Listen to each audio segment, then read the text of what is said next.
Welcome to the Plain Talk Podcast. I'm your host, Rob Port. A little bit later in the show, we're going to be talking with North Dakota Insurance Commissioner John Godfread about they're taking public comment on what they're calling a reinsurance program. And this is all a little bit complicated, but essentially you'll remember that Obamacare, that national policy travesty that has, well, it's called the Affordable Care Act. Let's just say it's not done a lot to make healthcare or health insurance very affordable for much of anybody, but it's created a lot of mess at the state level. Anyway, the reinsurance program, it's an insurance program that we are hoping, working within the confines, again, of that very flawed federal policy that should stabilize North Dakota's individual insurance market, make insurance for people in that marketplace more affordable. Now, remember, we're talking about a lot of people who are sort of the backbone of North Dakota's economy. Farmers, ranchers, people in that sort of business. I mean, they're small businesses. And to get their health insurance, a lot of times they're in that individual marketplace, which means that they're buying insurance there. So if we can stabilize that market, that's not just good for them, but the insurance commissioner says if we stabilize that marketplace, it should lead to, well, less upward pressure on premium increases for the rest of us, even those who might be getting insurance from, something like an employer or a large group policy, that sort of thing. So stay tuned for that. But before we get there, I want to talk a little bit about Measure 1 and State Representative Ruth Buffalo from Fargo. Now, I had a story yesterday on sayanythingblog.com about Representative Buffalo and a gala. How do you pronounce that? Gala or gala? I don't know. I'll look it up after the show. Anyway, Representative Buffalo attended this event in Tennessee that was put on by a group called Represent.us or Represent Us. Now, this is a left-wing group. They spent almost $150,000, according to disclosures from the Secretary of State's office, backing Measure 1. That was the quote-unquote ethics measure that passed on the ballot last year that, frankly, I think has a lot more to do with restricting speech and political activity than it does with ethics or transparency or anything like that. So Represent.us, they hold this rally, and it's a star-studded event. I mean, Jennifer Lawrence was there. In fact, Jennifer Lawrence handed out an award to Dina Butcher and Ellen Chafee, who are the two women who are sort of the figureheads of the left-wing movement to pass Measure 1 in North Dakota. They got an award from Jennifer Lawrence, who's an A-list Hollywood celebrity. Ed Helms from The Office and Hank from all sorts of movies and stuff. Super talented, funny guy. He was there. But this was a very, very left-wing event. I spoke with Chafee and Dina Butcher, I spoke with Ellen Chafee, who told me on behalf of both herself and Butcher that they paid for their own travel expenses and, they got their award and everything fine with that, whatever. What was interesting to me is that when I was looking at the website for the event, and it was called the Unrig Rally, right? Because they're going to unrig American politics by, basically making it harder for everybody to participate in American politics. That was, unless you're like a rich celebrity who can, or a deep-pocketed interest group or whatever, for average citizens, it's going to get a lot harder as they get their way to participate in politics. But setting that aside, I noticed on their website that State Representative Ruth Buffalo, who is a Democrat from Fargo, currently in her first term, she's been in office for mere months, was a quote-unquote featured speaker at the event. Now, for the life of me, I can't figure out why Representative Buffalo would be a featured speaker at an event like this. A lot of the speakers were very high-profile people, and then you have this random state representative from North Dakota who isn't even all the way through her first legislative session yet. I mean, she has pretty much next to zero, legislative accomplishments. She hasn't really, I'm not saying that necessarily to besmirch her character as a criticism. She hasn't had time to do anything yet. And yet, for some reason, she's at this event and she's a featured speaker. I'm not sure I understand. But what's interesting is that Measure 1, as approved by North Dakota voters, makes it illegal for anybody to give, any group, any organization hoping to influence policy in the state of North Dakota, makes it illegal for them to give a gift to a lawmaker. So I got curious about what sort of compensation or what sort of financial arrangement may have existed between Representative Buffalo and Represent.us, this group which flew her, which I think flew her to Tennessee for this event. I don't know if they flew her or not, because when I asked Representative Buffalo and Representative Buffalo the question, I sent her an email last week. I called her on her cell phone number listed in her legislative biography. She didn't respond to me. Now, that's interesting for a couple of questions. First of all, Measure 1 was all about transparency, right? Measure 1 was all about, stopping, the undue influence of deep-pocketed interests on our elected leaders. Measure 1 was all about transparency. I mean, that's how it was sold to us. And yet here we have the organization which spent, again, a huge amount of money. I mean, you're talking about almost $150,000 spent. And I think actually, if you go back and you look at their, if you look at the, sort of the organizing, because there's a number of different committees tracking for a group. North Dakotans for Public Integrity is the group that was, sort of the local front group for this left-wing movement to pass Measure 1 in North Dakota. They have so many different filings with the Secretary of State's office, it's almost impossible to unwind where their money came from, which is an odd thing for an organization that claims to be promoting transparency. But let's say at the very least, Represent.us spent $150,000, almost $150,000 to promote Measure 1 in the state of North Dakota. They spent money. They have an interest in changing North Dakota policy. Now, the North Dakotans for Public Integrity are also backing legislation before the legislature down in Bismarck right now, Senate Bill 2148, introduced by State Senator Tim Mathern of Fargo, which would implement Measure 1, right? Because Measure 1 amended the state constitution, but you need statutory language in state law to implement the new requirements put in the Constitution. And so now all of a sudden you have a state lawmaker who goes over to attend a star-studded gala, right? Jennifer Lawrence, Ed Helms, all the concerts and everything else. I mean, it was a pretty luxury event. You just go look at their website. The Unrig Rally, if you Google it, I'm sure you'll find it. I mean, it was a posh event. We'll put it that way. So you have a state lawmaker who is going over to this event paid for by this group. The event was paid for. And when asked the question what her financial relationship is with this group, she doesn't answer. Now, that's an odd situation for a group of people who, are downright martinets when it comes to promoting transparency and ethics. I mean, if you want to have an ethical question, you want to promote ethics, maybe just answer the question when somebody asks you, hey, did they pay for your plane ticket? Did they pay for your meals? Did they pay for your hotel? Did you get anything? Did you get any gifts along the way? Representative Buffalo's not saying. Now, I wrote a post about that because I think when you ask a politician a legitimate question and they don't answer you, that becomes a story, right? That's one of the ways you make sure that politicians are accountable to the press is if they don't answer you, that becomes the story. Because as far as I'm concerned, politicians should answer questions, right? Reasonable questions, legitimate questions. They have a duty to answer. They have a duty to be responsive to the public, up to and including members of the media, such as myself. So to me, the fact that Representative Buffalo is not answering this question, she is not being transparent about her relationship with this group, which in turn promoted transparency, or at least what they describe as transparency, a transparency amendment to the state constitution. I think that's pretty darn interesting. Now, above and beyond this story, though, a lot of the reaction I got from readers was something along the lines of Representative Buffalo has no cause to respond to you. You're just going to be critical of her anyway. In fact, one woman on Facebook accused me of harassing Representative Buffalo. Now, that woman eventually apologized for using that sort of language, but that's been sort of the reaction, is this idea that somehow by asking the question of Representative Buffalo about what her financial relationship is in regards to this event that she was a featured speaker at, that somehow I'm the jerk. Somehow I'm doing something wrong by questioning Representative Buffalo. Representative Buffalo is a victim, right, of this evil blogger, this mean blogger who's out to just get her, I guess. And yes, certainly I am a critic. Representative Buffalo is a very, very left-wing person, is a Democrat in the state legislature, and that means that I'm going to be critical of her. It's not a personal thing, but my job is to call things like I see them. I'm a right-of-center guy. I'm a generally sort of libertarian, conservative guy, and she promotes politics that I don't necessarily agree with.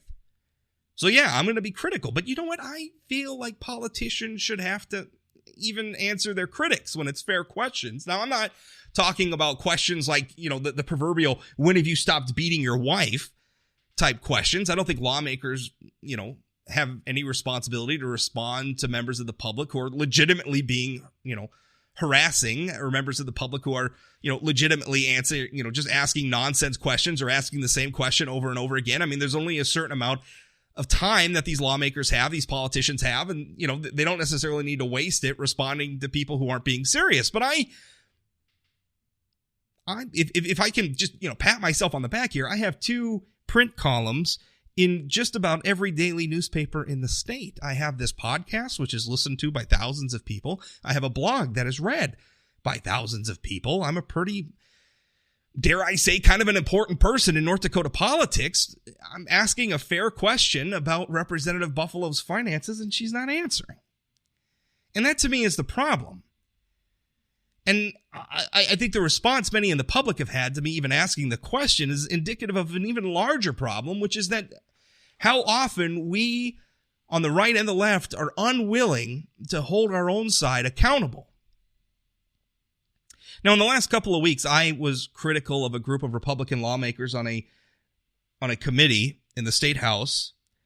You may remember this episode from a previous episode of this podcast, but they made some changes with regard to marital rape, right? And they were like setting marital rape aside in the law.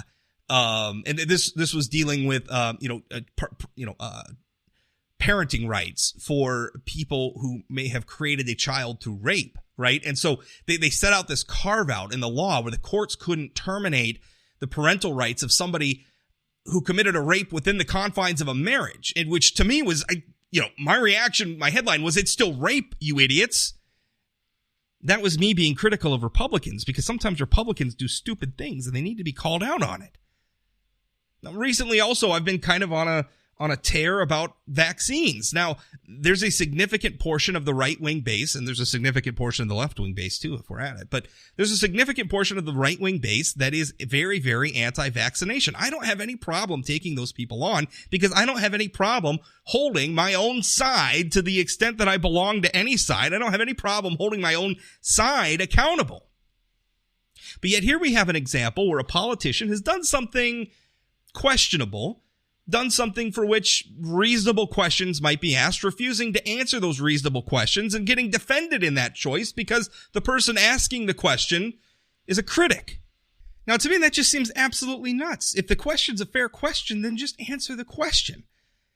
I don't have a problem with left-wing people asking Republicans questions, even if they're probably going to use the answers to be critical, even if I might think that they're going to be unfair in the way they treat those answers in whatever, podcast or television show or radio show or blog post or newspaper column or whatever it is they're going to write or produce about it.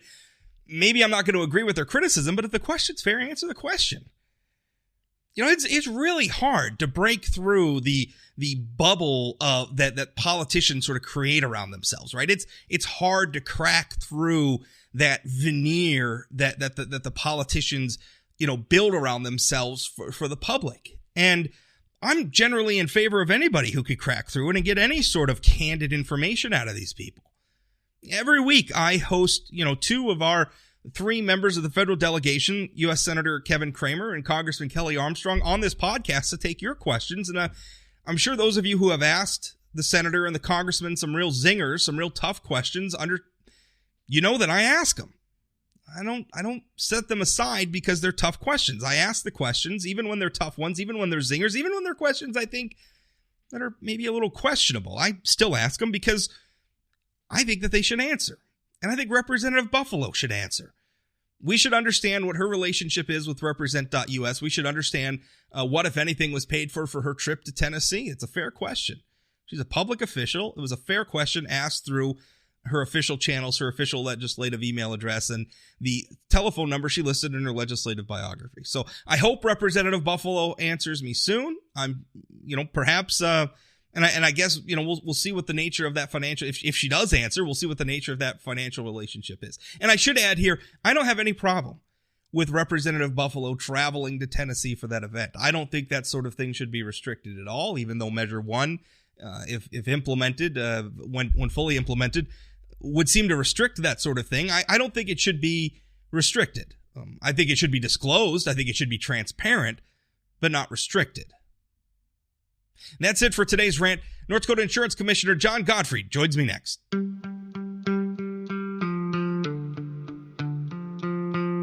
This episode of the Plain Talk Podcast is brought to you by Energy of North Dakota. Oil and natural gas from North Dakota strengthens all of America. And through our abundance of talents, innovations, and technologies, energy responsibly produced here translates to worldwide economic stability. With producers and our communities working together, we're securing a sustainable future that generation after generation can build on. It's all happening right now with Energy of North Dakota. Learn more at energyofnorthdakota.com. North Dakota Insurance Commissioner John Godfread joins me now. John, have you been confirmed yet as the tallest politician in America yet, or where are we at on that? This is what I really wanted to talk with you about. I had some subterfuge about wanting to talk to you about a new state reinsurance program, but I really wanted to talk to you about this being the tallest politician in America thing. Well, it's we're working our way through it. There's a whole application process that you got to go through with Guinness, and it's a long story short is it takes 12 weeks if you don't want to pay the money. If you want to pay about $1,500, you can get it done in a week. So I think that's where they make their money. But now I want to bust you on something because you're using your height that you were measured at while you played basketball. But A, sometimes they don't tell the truth in those programs, and B, have you been measured since? Because you might have shrunk, John. You are getting older. Oh, so I did confirm that I was certainly taller than the 6'10", the city councilman out of Brooklyn. So yeah, I certainly confirmed before I went and ran to talk about this because that would have been embarrassing. The only issue that I found is that there's maybe a mayor in Ohio that's like 7 feet tall. Oh my goodness! He's also shrunk, so I don't know. We just need to get it cleared up, and that's we got to get this settled. The nation waits on bated breath. Yeah. I wish this was the most controversial thing we had going on in America right now. It'd be a better place, wouldn't it? If that's absolutely. I make that joke about some of the breaking news alerts our local media comes up with sometimes. It's like breaking news. There's cattle loose on the highway or something. Like, I love living in North Dakota where the breaking news usually isn't, well, at least sometimes isn't that bad. All right, let's talk about the state reinsurance program. Your office announced last week that there's going to be a 31-day public comment period on the reinsurance program for the individual health insurance market. Now, healthcare is, always much on the minds of Americans because I'll tell you, we go to the doctor, it costs us a heck of a lot of money.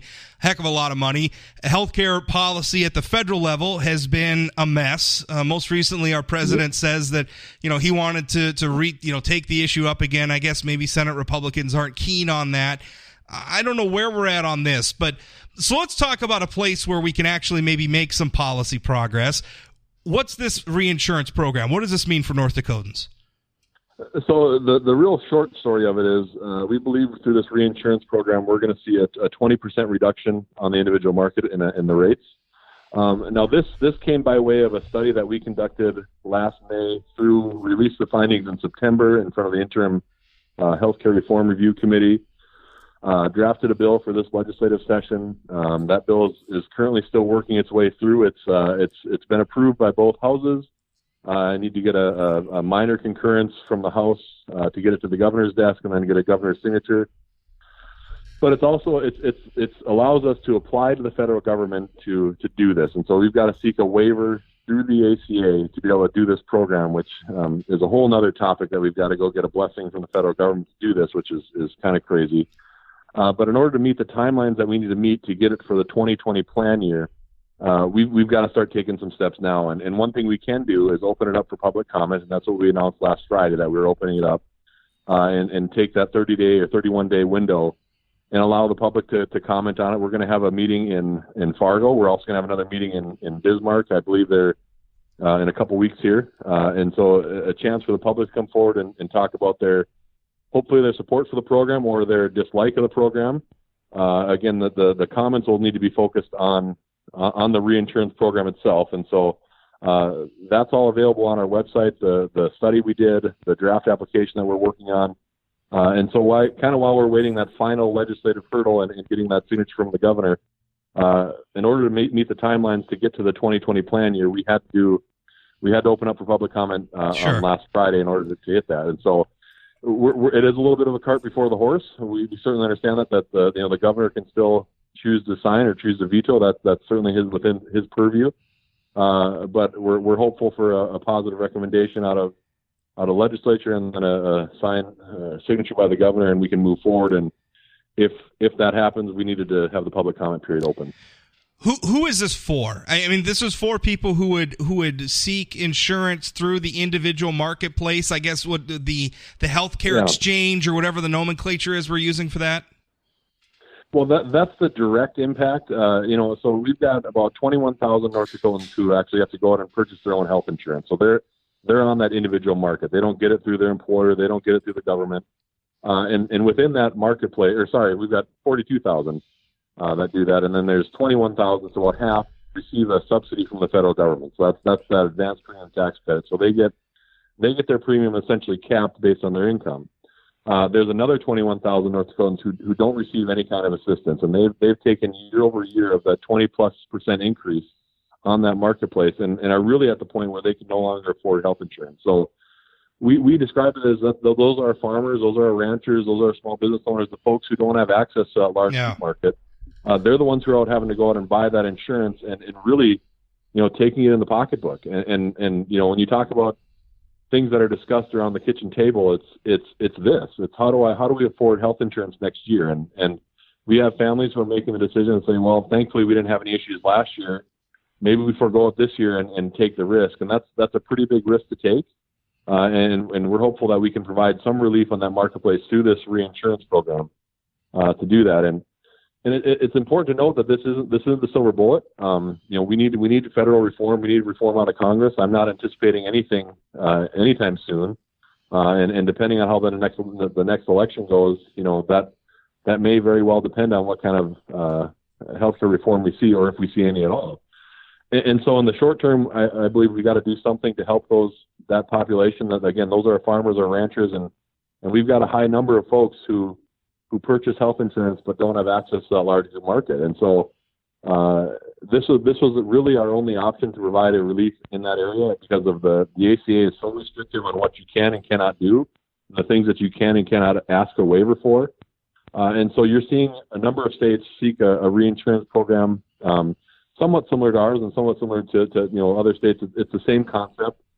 And so really this is our one true option to provide any relief to that marketplace. And in no way does it mean that we support the rigid structure that comes out of the ACA. We're still asking for that state reform, and are allowing states more control. But in the meantime, we've got to do something, I believe, to provide some relief to those individuals, because it's really crazy out there for those families that are again, those farm families who, you got 2 kids and all of a sudden you're paying $3,800 a month in premium. It's ridiculous. Well, we talk about it all the time. I mean, we like small businesses. We like entrepreneurship. Well, the thing is if you leave your job at a big company because you want to go take a flyer on some new business venture, you're going to have to pay for your own insurance, right? I mean, that's part of it. Like, you got to figure out how to cover yourself while you're doing that. And our individual market's a mess. And like you said, I mean, we'd all like to see reform, or not all of us, I guess, but a lot of us would like to see reform at the federal level. But until we've been talking about that for years, it doesn't seem to be in the offing anytime soon. So until we get there, we kind of have to play the hand we're dealt. So tell me, how specifically does this reinsurance program, the cost is the big thing, right? I mean, I think once people have coverage, we're generally pretty satisfied with what the coverage. And of course, America has great actual care, like our doctors and stuff do a great job once you're there. It's just paying for it. So how does this address cost? How has this bend the cost curve to maybe help people out be able to afford coverage where maybe they couldn't before? Yeah, so what we learned in our study is it provided some actual evidence to an anecdote that we've seen year over year, is that there's a small number of individuals who are medically complicated or perhaps have a high claims cost year that drive the rates for a lot of the other market, right? So if you've got an outlier, that's a $3 million in claims in 1 year, that's going to have effect on everybody else, because you've got to kind of bend that curve to even it out. What this program does is it takes from $0 in claims to $100,000 in claims. It's paid for like it always has been. It'll be the normal contract, whatever the agreement is. But once you get over that $100,000 mark, anything above $100,000 and up to $1 million, and then after $1 million, there's a federal program that can kick in. So between that $100,000 and $1 million, the reinsurance pool would pay 75% of those claims, and the insurance company would pay the other 25% of those claims. Now, it's an invisible reinsurance pool is what we're calling it, because the consumer would know no different. They'd have their health insurance card. They'd go to the doctor like normal. Everything would be the same on the consumer. The only impact that they would see is that rate decrease. So the administration is done on the back end between the insurance company and the insurance department or the state on getting those claims covered. So at the end of the year, if I've got, 2 or 3 people who have hit that, gone above that $100,000 mark, we would then go back and reimburse them for the 75% of those claims. They would be on the hook for the 25%. And that's how we're able to kind of take some of the peaks and valleys out of that, some of the spikes out of those high claims cost individuals. And what we found was that at the $100,000 mark, about 0.24% of North Dakotans ever, would fall into that mark above 100,000 and $1 million. And so it's a very small number of North Dakotans who have those high claims cost years, but due to the uncertainty and due to kind of the level of some of those claims, it drives the spike for the rest of us. And so if we can find a way to kind of even that out, we can see a pretty significant reduction on the rates. And so that's what this reinsurance program does. Now it's funded; it's not free. And so we'll see it, we're predicting a 20% reduction. So the federal government should pay 20% less in premium tax credits.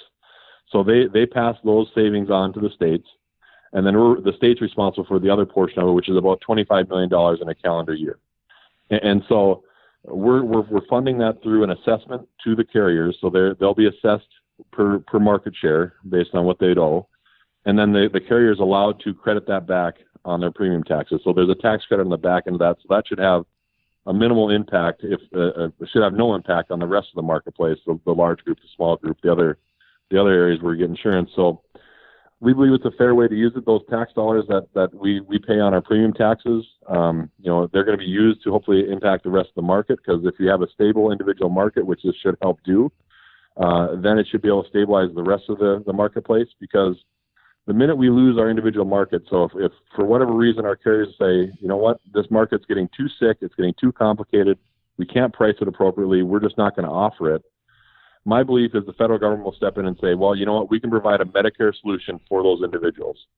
And the minute that happens, there'll be no incentive for employers to provide that health care coverage, because they'd essentially be paying for it twice. They'd be paying, once for the Medicare for most option, and then once in their own health insurance premiums to their employees. So they'd say, we're not going to offer health coverage. You can go on and go get it through the government. And then we've destroyed our private market, and we're quickly steaming towards a single payer system, which is what I think we all would hope to avoid. Well, for sure. Now, just how does this impact like those of us who aren't? Because, like you said, this is a relatively small. Although to be sure, I mean, you're talking about there's a relatively small portion of the population that's going to hit those limits. But those are people who get sick, right? That's like I got cancer, or I got in a car accident, or I had something terrible befall me, and I had to use up a whole bunch of health care. Hopefully, it'd be nice if none of us ever had to use that much health care, but unfortunately, some of us do. So we're really helping those people out. Explain to me a little bit more how this affects the rest of the market. So those of us who are maybe getting insurance through our employer, getting insurance through other means, how does this impact us? Does this, by stabilizing this marketplace, does this maybe take away some of that upward pressure on the premiums that the rest of us pay, those premium increases we don't look forward to every year? Absolutely. I think it certainly puts downward pressure on those rates, but it also, we've seen when people who, let's say our prices continue to rise, we don't have a reinsurance program, and a good number of North Dakotans decide, you know what, I'm going to forego health insurance. It doesn't mean they stop seeking care. What it does mean is they either use the ER as their primary care physician, or they wait until something catastrophic happens. And then at that point, we're all paying for it through increased premiums, because we got to cover those uninsured folks. And so it helps stabilize that marketplace, and again, I believe keeps people insured, which is, I think everybody, wants health insurance. I don't believe there are people out there saying, you know what, I don't want this kind of coverage. It's just a matter of whether or not they can afford it. And so it helps, again, put that downward pressure on the rates and that, and everybody in the large group market, your employer-sponsored healthcare area. But it also prevents, the cost utilization uptick of having uninsured folks going into the hospitals and seeking coverage, and then having that either become bad debt care or charity care, which eventually gets passed along to everybody else. And frankly, again, if we don't stabilize this marketplace, in my opinion, we're going to see a time when carriers simply will not write this coverage. I can't mandate carriers to write what may be considered bad risk. And so we saw in 2018 that, Blue Cross they're on the exchange for the whole state. Sanford was down to 5 counties, and Medica dropped off. And so it's not an unrealistic scenario where we see these companies making business decisions to say, we can't do this. Well, we don't want them to. We don't want them to get into a position where they're doling out, where they're operating unprofitably, because what happens then is they're gonna collapse, or they're gonna need a government bailout or something else. I mean, we can't expect the insurance company to just pretend as though we've created this untenable situation, and then they just have to take it in the shorts, for not to be crude, but I mean, we can't expect that of them. Okay, so this is a public comment period. It looks like there's 2 scheduled events. One is Wednesday, April 17th, 10 to 12 p.m. at the Fargo Dome, mezzanine level, meeting 202 in Fargo. The other one, Thursday, April 18th in Bismarck at the Dakota Hotel and Conference Center. And I'm sure they can find all that information on nd.gov, the North Dakota Insurance Department website as well. /NDINS. And, if folks, if you can't make it to those events, and they're during the middle of the day where we all have jobs, we always take comments via email. You can email it at info@nd. North Dakota Insurance Department. You can email us there. There's also an email that's listed on our website to my deputy commissioner who's taking the comments. So we're really looking for any kind of public comment that people want to have to offer. This is still a draft waiver, and so we're still working through some of the process. So if something does come up and we need to make a change, there's still some ability to do that and to affect that. So we just encourage folks to be engaged. And frankly, I think, this has been somewhat under the radar a little bit with the reinsurance program. There's been a lot of other legislative issues that seem to have garnered some more attention. But at the end of the day, we're really targeting this at the farmers, the ranchers, and the small business owners, the folks who go out and purchase their own health insurance. This is a big deal for them, and I'd encourage folks to take a look at it. It's a consequential thing. That's why I wanted to have you on to talk about it. John, appreciate your time. Yep. Appreciate it, Rob. Thank you.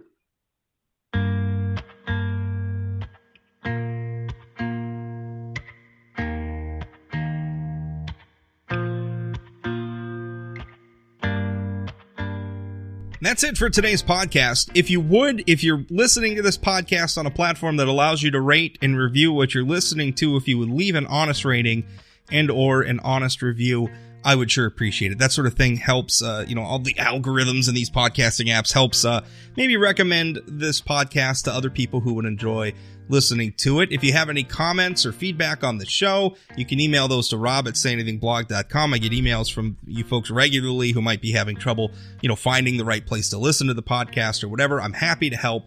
Please, when in doubt, reach out. I'll do what I can to help you. Follow me on social media. I'm at Rob Port on Twitter. If you search Facebook for Rob Port or Say Anything Blog, you can find us on Facebook. And also, Say Anything Blog has a Twitter account. So, follow the blog on Twitter as well. And by the way, I should mention the reason why there's a blog. I sometimes put personal stuff up on my personal Facebook page and my personal Twitter account. So if you just want the stuff from the blog, the podcast, the column, follow the Say Anything blog accounts. If you want to see some funny baseball anecdotes or pictures of my kids, we'll follow the personal stuff. And hey, if you follow, say hi, because I like it when people say hi. Thanks for listening. We'll talk again.